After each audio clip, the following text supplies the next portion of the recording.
Um, we were live when I said that, I hope. No. We're live now. So we have three amendments, two of them were in the calendar, and we only want to take about 5 minutes on this. Senator Brock's amendment to go to $10,000 as the threshold on the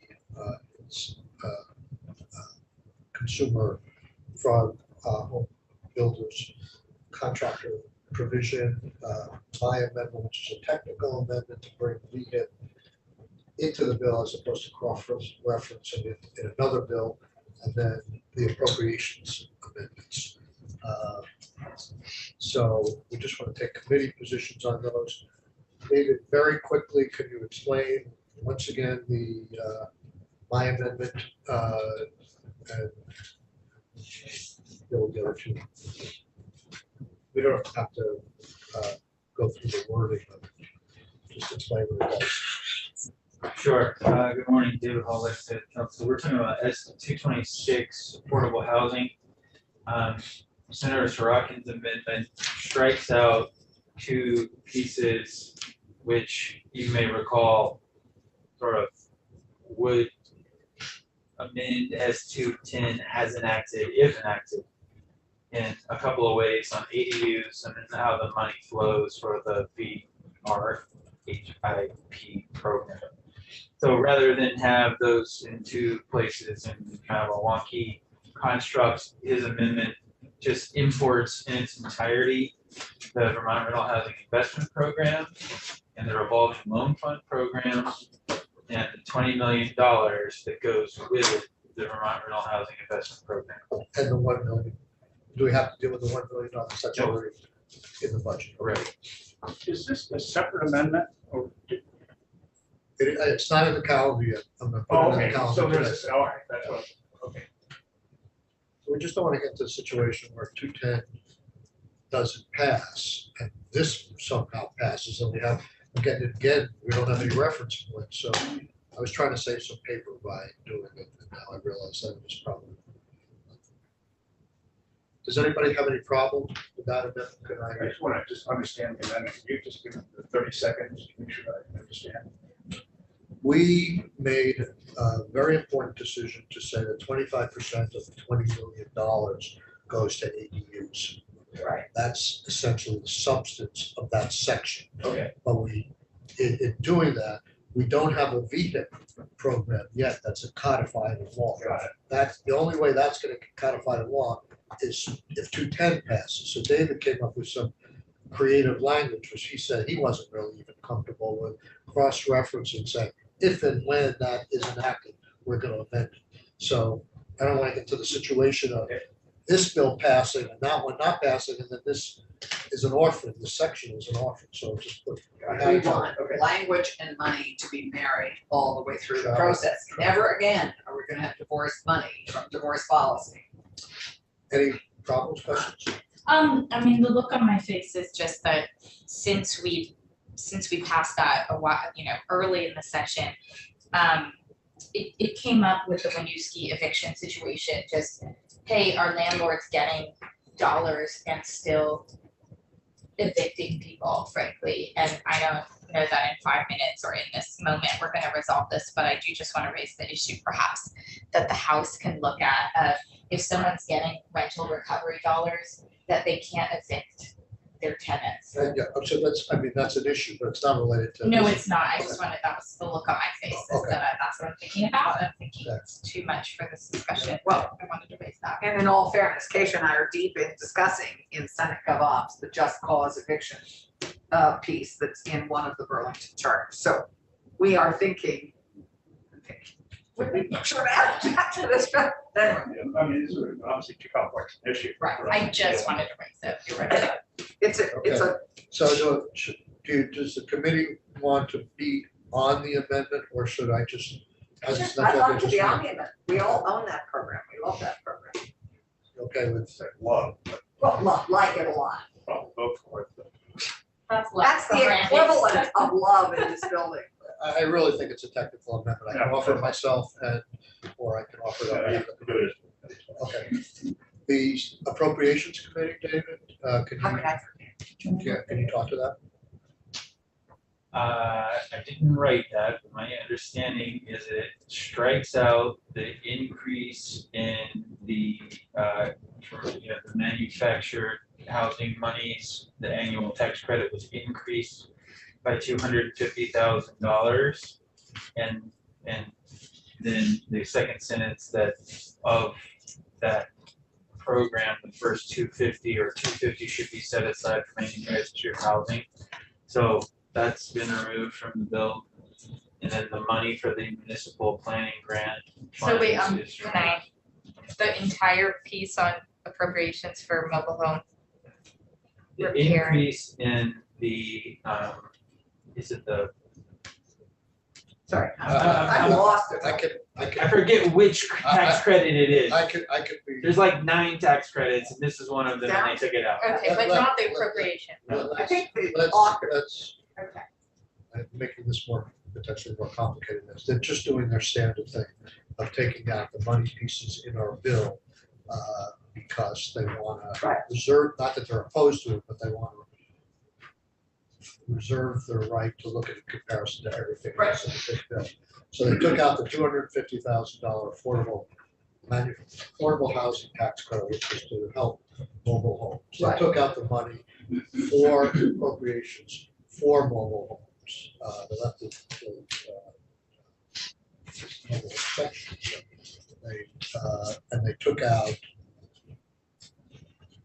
municipal the bylaw modernization section, which we appropriate $650,000 additional. They left it in, but they said it has to come out of the 1.6, the added funding that municipal planning grants are expected to get as a result of the surge in the property transfer tax money. So I'm trying to see this really conflict. down. It strikes all the money for mobile home. Well, that's always what happens in appropriations. They pull all the money out of most of our bills. Well, I don't know who our member is who is on both and who has mobile home parks in her community, but But they did it to everything. They do it to everything. Yeah, that's okay. standard SSOP. Can I see the language or like?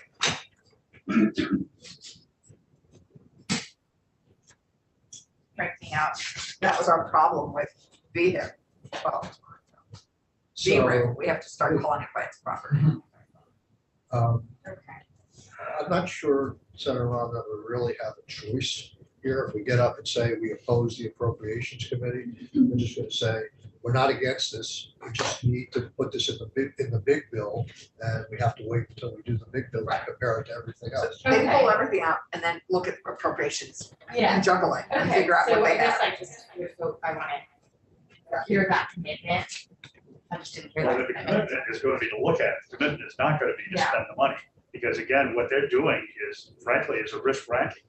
And they're looking at all of the requests for spending money and deciding, well, what's the highest priority and what's the lowest priority and how do we juggle it so that I hear you.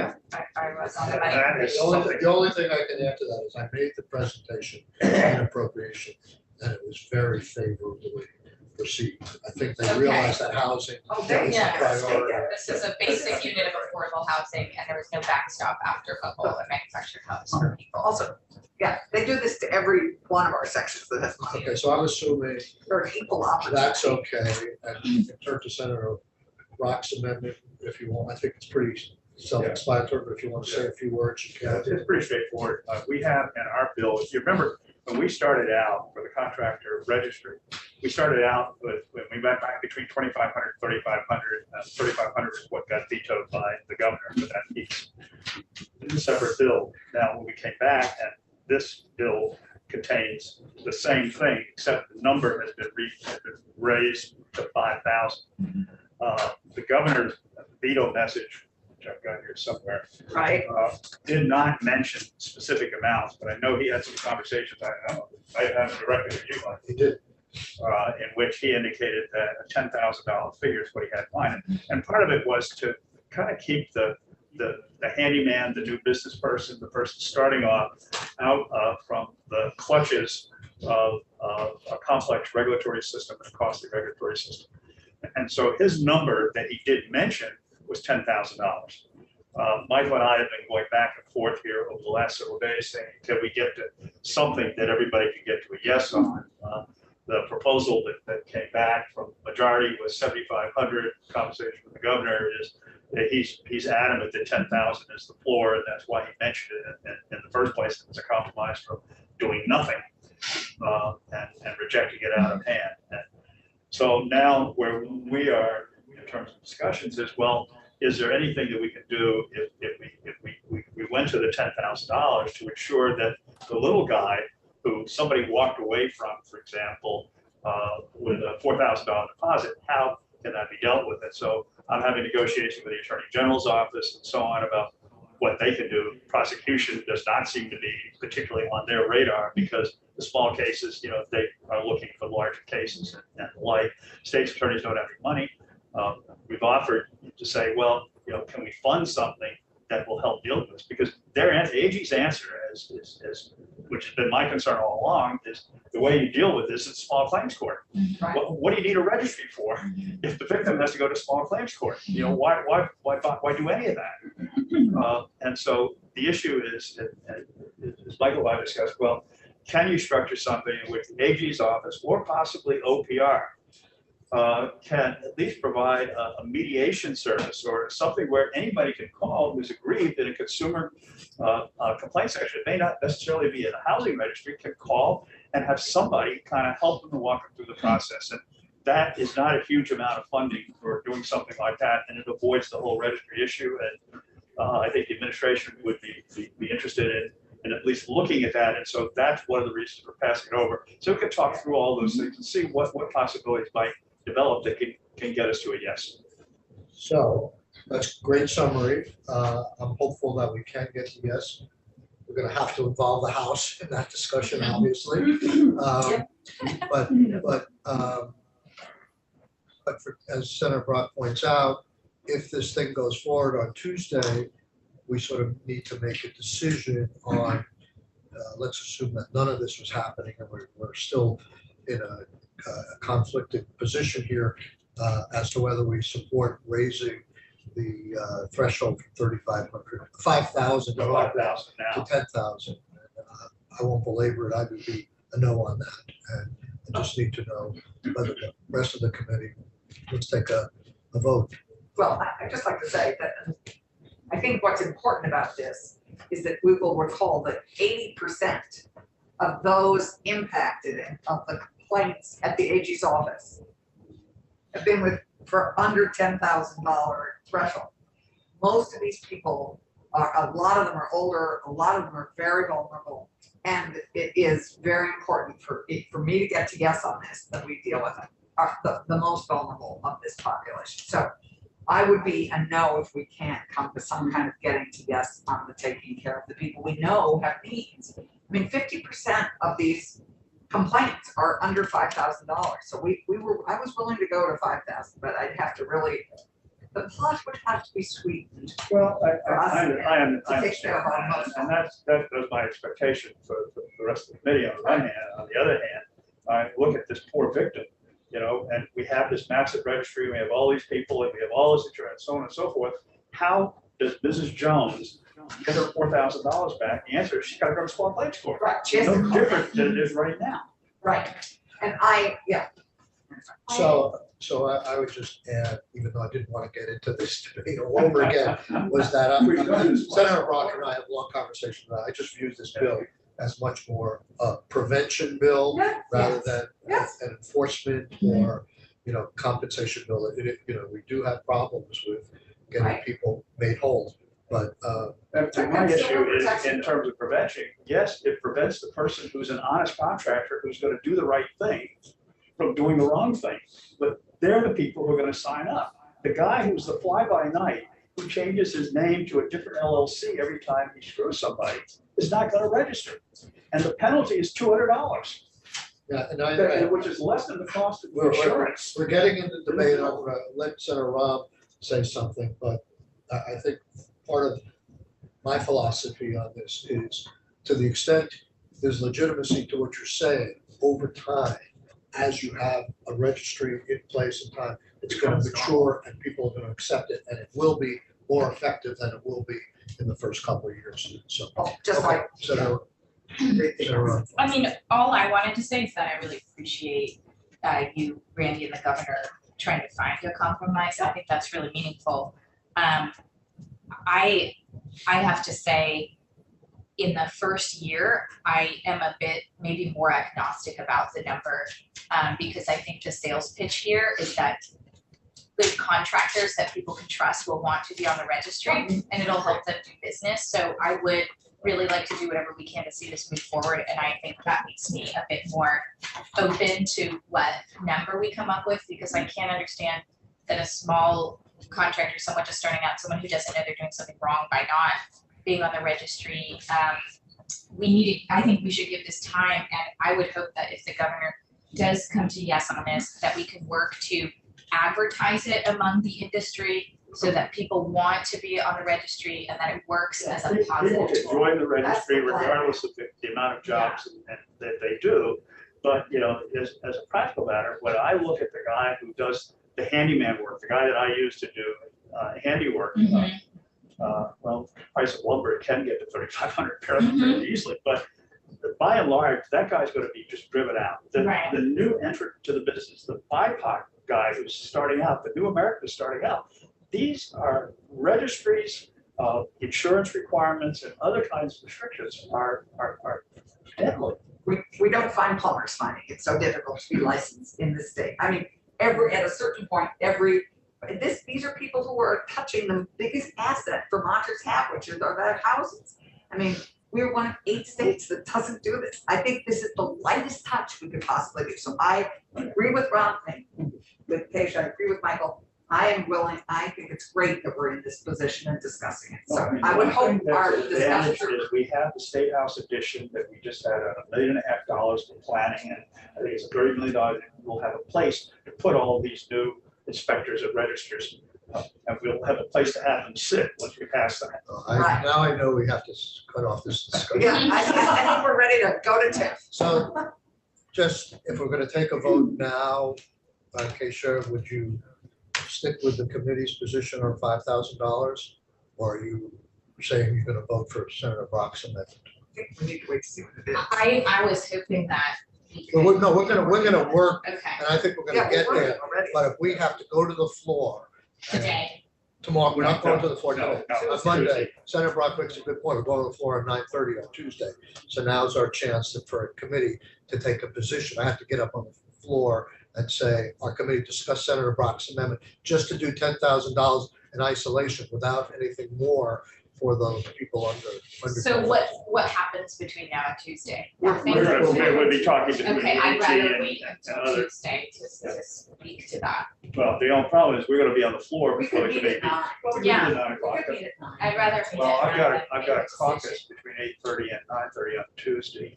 I don't like hypotheticals, so I really think we could work on this and get to the point where we can agree. We can figure it out. Again, if we make any agreement between now and then, it'll be today or over the weekend. Yeah, sorry. I think we could be in communication. Yeah, we could email and text. We're hopeful. Okay, All right. Great. sounds, we'll honor that. So Representative Looney, you wanna join us? Thank you, David. David, Okay, it's in the calendar, is that's it, that's the language, it's in the calendar. No. the What, language for. The strikeouts and what you presented to us, that's The it. appropriations is in the calendar. My- That I'm about The to add the to all Economic three of them. Development Committee, I'm gonna bring up. Okay, we just don't have we don't have it yet, okay, And then my amendments in the calendar today. okay.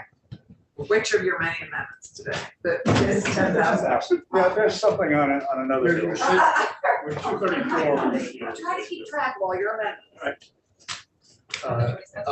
I'll be brave, even though we're on YouTube. Representative Looney, you're not seeing us at our best at this point. You're seeing us at our most. We're doing fine. It's like this every day. Human Oh, come scale. on. I appreciate, well, for the Her record. committee is such smooth sailing. Oh, yeah, that is exactly how I would characterize it. For the record, Tiffany Bloom Lane, representative from the south end of Burlington. So let me, Yes, let me, please. let me just set the stage on this issue because Senator Ron was not here for this.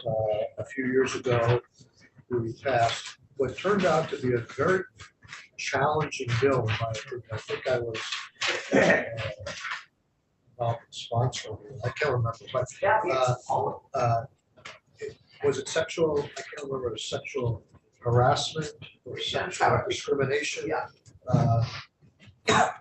A lot of these cases are settled by non-disclosure agreements, and in the non-disclosure agreement, what the employer generally wants is a provision that says you'll not work for us again, and we'll give you certain compensation in terms of settling this thing. And some of the proponents of the bill wanted that to be illegal to have that kind of provision, which I think was referred to as do not darken my door provisions in the settlement agreements. And then it came, after we did it, I think we put, several was put in the bill to, that did not, I don't think it passed the Senate, but certainly did pass the full chamber. Say, why are we doing that kind of thing just for sexual harassment and discrimination? Why are we doing it for age discrimination, racial discrimination? All the things we prohibit that are subject to non-disclosure. But you'll find, just to set the stage for this, I'm sure Representative Bloom, I'm sorry, yes. So that there are genuine disagreements on this because in some ways by prohibiting this provision in these non-disclosure agreements, you're prohibiting successful settlements for individuals that they don't necessarily care about that, and you're stopping them from getting the settlement. Right. So we'll hear from some attorneys that you'll clearly respect who say this is not a great idea. So it's not a slam dunk. And with that, Take it away. I'm gonna try to slam that down. Yes, so H320 would, as the senator has said, prohibit agreements that prevent an employee from working for the employer or its subsidiaries following settlement of discrimination claim. And it eliminates one of the most troubling practices in discrimination settlements, that prohibiting a person comes forward with a claim of discrimination from applying to work for that company or any of its affiliates forever. Known as no rehire or don't darken my door provisions, they can amount to a significant career blow in a small state like Vermont. And furthermore, they affirm that the problem is the person who reported the harassment or discrimination. The testimony that was provided to our committee offered several critical reasons for passing H320. First, we have already passed a bill, as the senator has said. They included the very same policy and the very same language in what became Act 183. Indeed, you passed it, your body passed it unanimously, the Senate, and the House passed it by a vote of 131 to 2. Act 183 was specific, as the senator said, sexual harassment. This is a way of truing up harassment policies generally, which H320 does. Second, H320 aligns Vermont law with federal practice. The bill brings state law into compliance with federal practice under the Equal Employment Opportunity Commission, which has made clear that it considers do not darken my door provisions in discrimination settlements to be illegal and a likely form of employer retaliation. Third, H320 is really about our values and principles, fair play and justice. It's about not punishing people because they bring forward discrimination claims. Research has repeatedly affirmed that less than 1% of those who experience workplace discrimination file a formal discrimination charge. So workers will often determine that they may face hostility, feel compelled to leave their job or be blackballed in their industry, that those potentials outweigh the benefits of filing the claim or even confiding in a supervisor. And Finally, no rehire provisions can have a broader impact on similarly affected employees who see the act of reporting discrimination can exact a heavy personal permanent price, the loss of one's job forever. Moreover, they do nothing to promote healthier workplaces. And we heard testimony, if you have time for me to just share a quick story, from a 12-year state employee, a Black woman. She and her colleagues were subjected to racial epithets, particularly the N-word, on a regular basis. Her appeals to supervisors and union representatives were downplayed. When she filed a complaint, the settlement agreement included a no rehire clause that would have required that she leave and never again seek employment with the state. Even though there was no dispute about the facts of the case or disagreement that she was a great employee. And the employee raised the issue to improve her workplace, not to leave it. She loved her job, and she believed that she and her colleagues could improve her department. In addition, she didn't want to be forever barred from applying for any of the state's 8,000 jobs. She didn't sign the agreement to leave and never return to state government. She chose to stay. And several years after making that decision, she testified to our committee that her department has changed drastically for the better. Had she signed the agreement, she would have lost her job, been hard pressed to find another one like it in Vermont, and she wouldn't have been around to participate in creating a healthier, supportive culture. And so, just in sum, H320 trues up state law with federal employment practice. It trues up Title 21 by prohibiting this practice in all discrimination settlements. And finally, it eliminates a critical disincentive to coming forward with a discrimination complaint, the threat of losing one's job with an employer forever. Yes, Senator. So, thank you very much for that. The federal thing, I don't think we ever heard anything about that in our deliberations. That's a game changer. Because So that essentially, changed. we're essentially following. it's No, already I don't, law. that has been the position of the EEOC for, I mean, I think legislative council can clarify this, and I don't have those particular notes with me, but the Attorney General's Office and Human Rights Commission and the Commission on Women all testified to that effect. And it has, I think it was maybe 2012 when the EEOC came forward with that determination. Am I correct? Yeah, it was sometime around 2010, 2012, where one of the regional councils for EEOC publicly stated that the EEOC views no rehire provisions as retaliatory and won't agree to them in cases that it's settling. So it's not explicitly stated in federal law, but it's the position of the agency that enforces the federal employment law. So that. Okay, we're gonna have you. Yeah. That is, we did not hear that. That would Yeah. probably made our deliberations somewhat Easier? easier That's if bill. it's already federal law.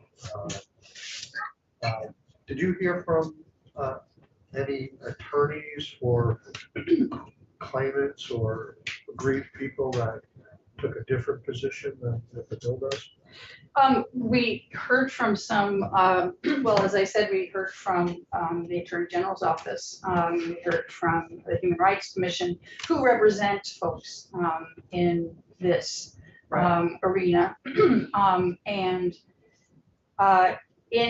they testified that in their multiple decades of experience, that they did not know of a single case in which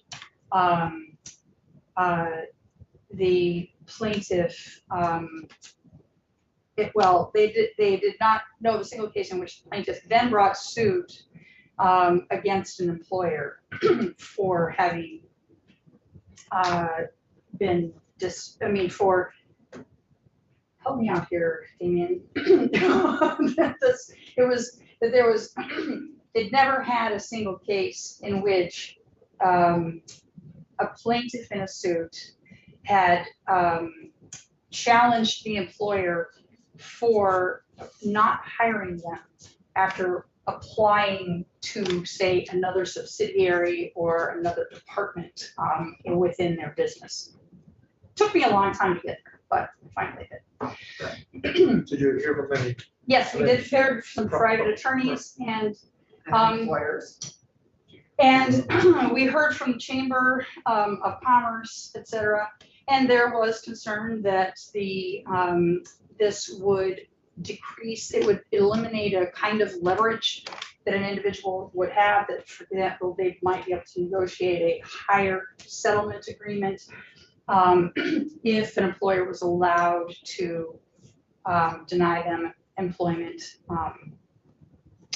forever in such a clause. So that, So you know, bargain. I'm sorry. That's a hard bargain to make, like, Yeah. you'll get $100,000 more back. So there were, we heard from several private attorneys, Okay.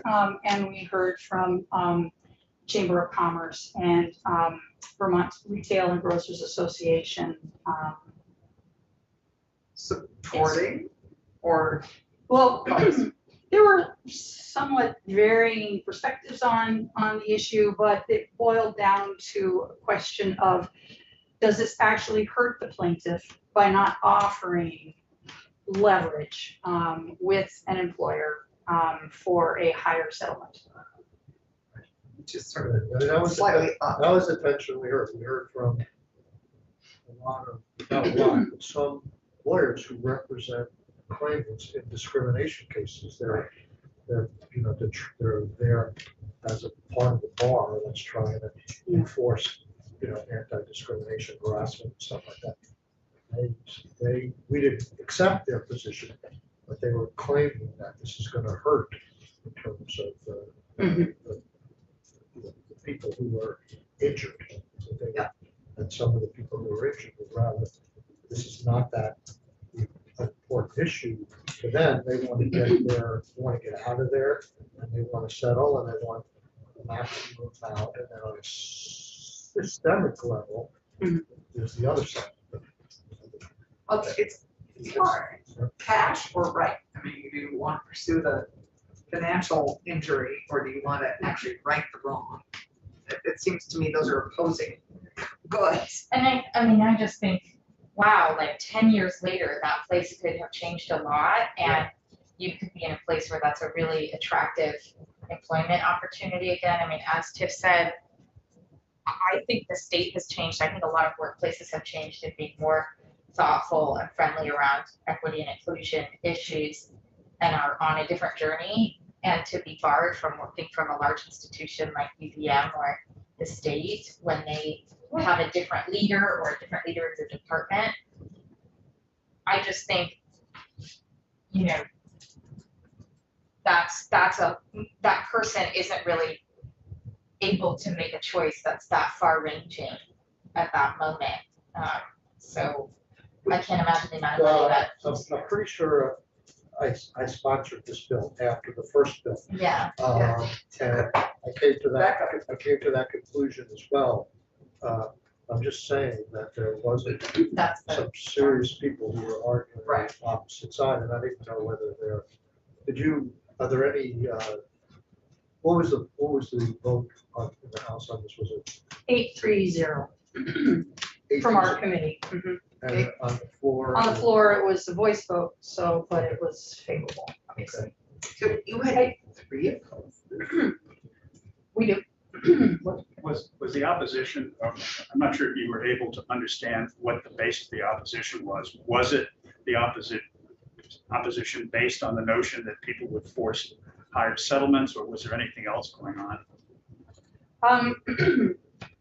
I think that there are some on our committee who are very concerned about limiting the rights of employers in handling employment issues. And so I think that probably this piece of legislation, I don't think it could have been altered to have won over those votes. I think that As I understand, when you mentioned federal requirements, is your understanding that what's being asked for here is already required by federal law? Not by federal law, by federal practice By under the practice. EEOC. Yes, it's recognized. And has Do you been know if recognized. EEOC has this written in the form of a rule or anything else where No. it's memorialized? Just saying no. Well, we'll hear from Jamie. Yeah. Uh, No. You know, what we heard from proponents of the bill is that, you know, settlements are usually pretty small in these kinds of cases. It's not like we're talking about, you know, a year's worth of salary or something. And so the idea that this would provide significant leverage for an individual was outweighed by their ability to work in an industry or in, I mean, many companies are owned, they are a subsidiary of a larger, and in a small state like Vermont, it could bar you from jobs across the state. So, Was there any discussion in your committee of any I don't know, middle ground that said like you can't be barred from working for that direct employer, but No. you can't be barred from working for subsidiaries that or just apply. I think the last time we were here, the state came out opposed to this. The commissioner of personnel or whatever, human resources back. came out against this. because We did not. They consistently Did you put, hear from that? no, we did not. they consistently put these things in their own, so, okay, well, thank you very much. It's a- Yeah. I mean, the only thing that it was a little hard for me, I remember that, because some lawyers who I really respect came into Yeah, our they did. committee and said, this is a terrible idea. So, but they represent the individual claimant, they don't represent society as a large, so. So, I was wondering, just trying to understand, it, maybe go on more, is aside from the notion of moral leverage, why people would oppose this? What's the rationale? I think Um, some of the things I remember, Representative Louis said as well, is that a lot of employers, unless they get this provision in, won't settle the case at all, and it forces the claimant into litigation to get some relief. So that's sort of one of the reasons that I think I remember the lawyers saying that.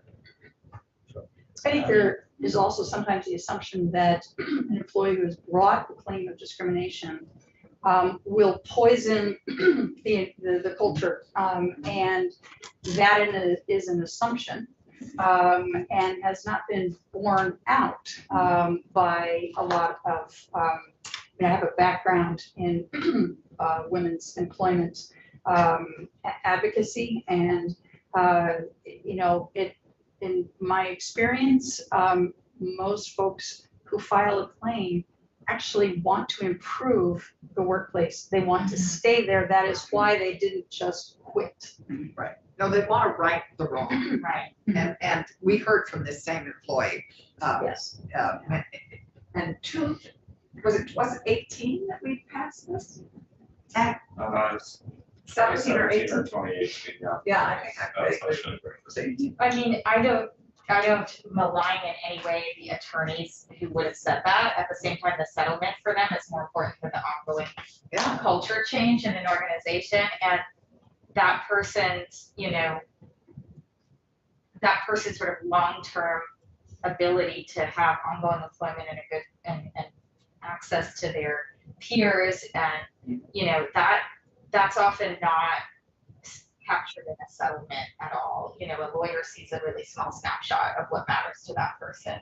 Well, and they're paid out of that. So Exactly, I mean, yeah. We'll certainly hear more testimony on this, so Thank you for thank teaching. you. Dave, Sure, you- I'm thrilled that you all are taking it up. Well, Or will we're might take it intimate up. with this. I know, We're very clearly. invested in this issue.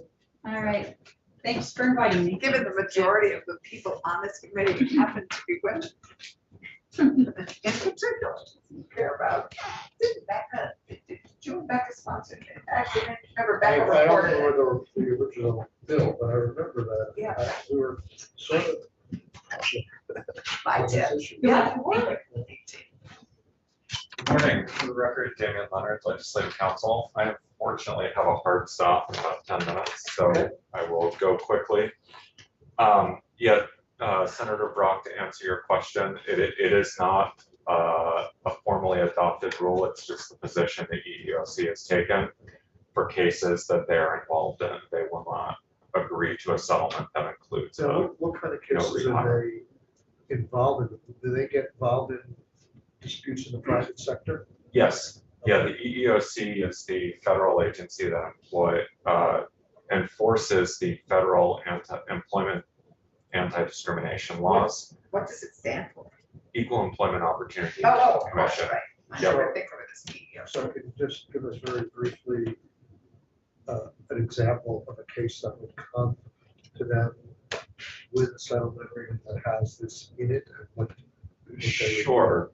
So anyone who's covered by the federal law can file a complaint with the EEOC seeking, and if they take the case, then what would happen is they would contact the employer, and one thing that they can seek instead of going to court is a settlement agreement to settle the case in much the same way that our state attorney general's office will do. Their goal is to make sure the behavior stops.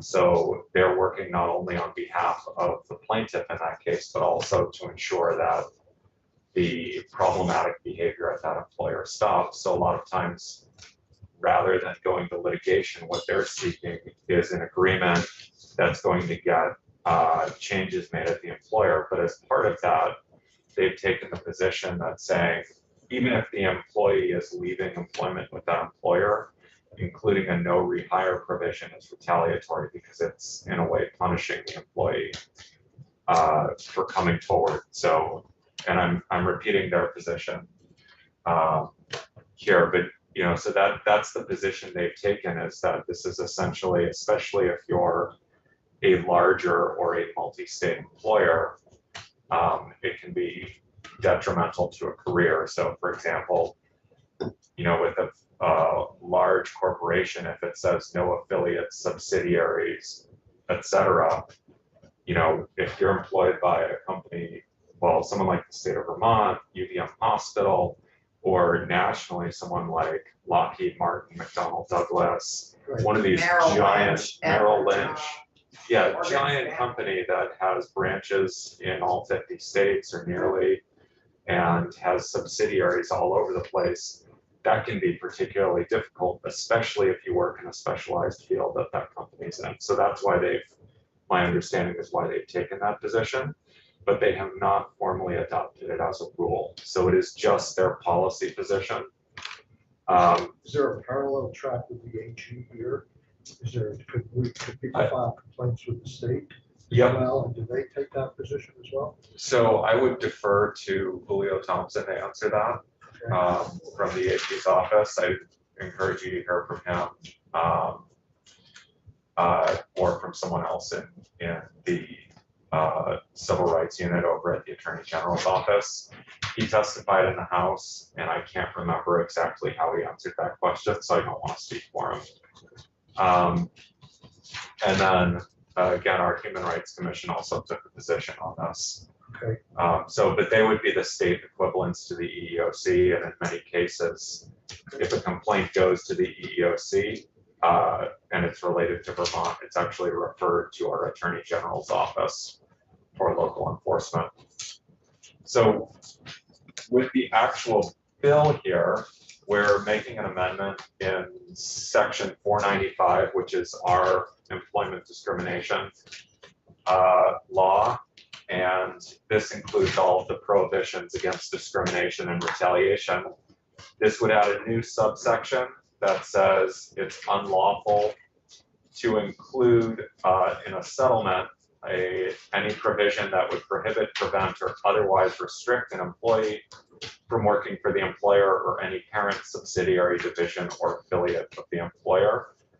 And then the provision in the agreement, if it's in violation of that section, it is only void and unenforceable with respect to the individual who made the claim. And that came out of the testimony around the sexual harassment bill. You don't want to void the whole agreement because that could take away benefits that the individual bargained for. And also, this leaves it up to the individual to actually decide whether they want that provision to be struck from the agreement or not. So wait a second. If the individual still has the right to, I'm confused, I thought. So, we're saying all of essentially these what this provisions are says void. is that it's void and unenforceable against the individual. If there's anything in that section binding the employer to some other, something else, the employer continues to be bound, and the individual can just, has the right to assert that that provision is unenforceable with respect to them. So it's essentially the individual, if it's in the agreement, and the individual doesn't care, then it doesn't change the agreement. If the individual realizes that this is in there, they have the right to assert that that's unlawful and have that part of the agreement struck down with respect to them. But At say any time, right? at any time, but say there's a provision and it says in exchange for $5,000, individual agrees that they shall do X. The employer does not have a right under this to recover that money that they may have paid in exchange for an unlawful provision. So the other piece in here that's different from, or the only piece in here that's different from what's in our existing sexual harassment law, is this provision that says it shall not apply to any settlement agreement entered into on or before June 30th. The reason for this is this is already existing law in our statute. Our statutes do not have retroactive effect unless we expressly say they do. Yeah. However, in the House committee, there was concern raised about whether employers would know that. And so this was just put in there as we like to say, belts and suspenders to clarify, because it has a July 1 effective date. So, but this is just basically repeating 1 VSA 214, which provides that no bill has retroactive effect without the express. This doesn't touch on sexual harassment. No, so sexual harassment is already there. Yeah. What this affects, and one of the concerns that was raised, so oftentimes in a sexual harassment case, that's coupled with harassment on the basis of religion, gender identity, sexual orientation, race, national origin, any number of things. And what happens is you might settle the sexual harassment claims separately from the other claims, and then you get a do not darken my door provision in the other claims. And so this would not actually protect that individual. Putting it in here for everything ensures that if you're bringing a discrimination complaint under state law for employment discrimination, that provision just can't be in the settlement for any of those claims. And so that's one of the things, because you do have the ability to settle claims separately, and oftentimes you'll do that in litigation. You'll settle 3 claims and go to trial on 1. So I'm mindful of your. Yeah. Oh, thank you very much. Oh, yeah, a minute late. So, I'm gonna take this up again, so it's Great. time for you to come back. perfect. Well, thank you for your time this morning, and Yep. I'll see you at 11, I think. Is that conflicts? No, we're doing reapportionment at 11. Oh, right, okay. Oh. We're, Did your schedule change? we have reapportionment on, costs of the whole at 11. Oh, okay, so then I He won't says see he you again knows. this morning. We don't have Okay. you on deck here. Damien didn't We know. will be sad to Well, It's I'll your see you letter. next week then. Thank you very much. Have a good weekend, Rebecca, this is everyone. the updated So we're version. scheduled for a break Yes. now for 10 minutes. Okay. We're scheduled for a break now for 10 minutes. How exciting. For our next